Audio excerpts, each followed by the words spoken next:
really the climax of a great year, both athletically, administratively, everything that we've tried to accomplish this year, a lot of the initiatives we've been trying to focus on. But in addition to all the work and all the meetings we have a little bit of fun, and we have a lot of great partners of ours that really support us through the years. So it's a great week to really have a gathering of the Big South Conference family. As you know, with our men's basketball championship next year, we're going to a higher seed format, an earned seed format, as it were. And so there are a lot of policies surrounding how we do that. How do we go on campus? How do we accommodate the teams and institutions? And so it was really important that we iron all that out. So we're excited about the direction that's going with men's basketball. I think going forward, it'll be great for our league to possibly send the number one seed or the team that won the regular season, maybe give them a chance, an opportunity to get a higher seed in the NCAA tournament and hopefully win in advance.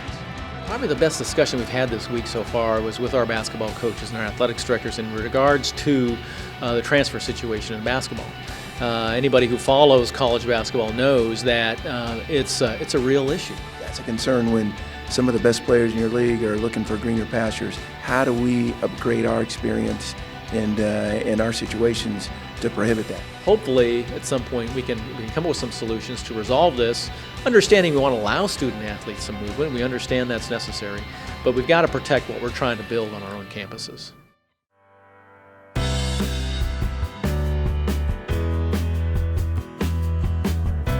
It's one of the best nights of the year. You know, the Big South Hall of Fame Awards Banquet is an opportunity to honor the best and the brightest, both from this year and past years.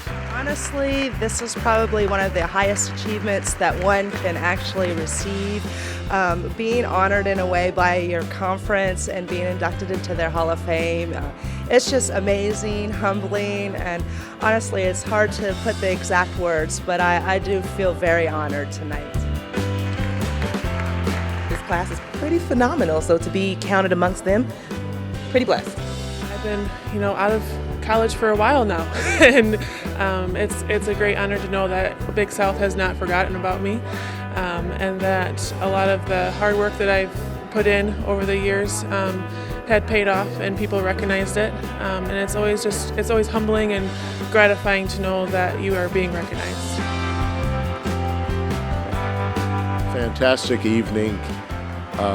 Three great student athletes, I was honored to go in with, and Vicky and Katie and Amber, and all three of them have gone on to do illustrious things post-collegiately, and I think that's something that our program, the entire Big South, should be very, very proud of, is what our student athletes have done after they've graduated and their contributions, and that's the mission of this conference, is developing leaders through athletics.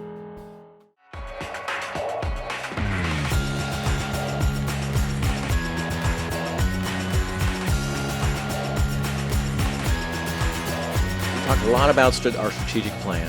We executed and launched our strategic plan in the past year.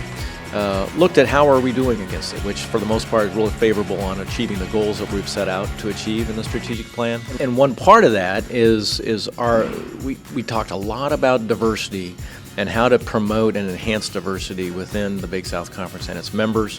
And we have some initiatives and some programs we're very excited about what we're going to try to launch in the future. Been discussing for quite a long time our branding initiative, and we have now passed that, so we're going to move forward with that on how best to brand the conference and how to apply that branding in our marketing of the conference. This ties into our strategic plan. We talk about basketball success, we talk about academic centrality, a student-athlete experience, but how do we tell our story for all the good things that are happening in the Big South? And so we're putting some resources behind a branding campaign that's going to help us do that. We just finished our 10th year of the Big South Network, so we feel like we're ahead of the curve a little bit of what we're trying to do for conference digital networks. We've committed this spring to purchase additional equipment for all of our schools that will help them take that next step. And in addition to that, put out a plan in place to go to full institutional production in the future to really enhance the exposure on any number of platforms that we can provide. The Big South Network continues to get bigger and better. We looked at data this week that showed the amazing, I think it was 160% increase in viewership in the Big South Network this year. And what's amazing is that 63% of the viewers of the Big South Network are accessing it through their mobile device. So it's amazing what's happening out there right now, but we're ahead of the curve on it, and I'm really excited about where we're going with it.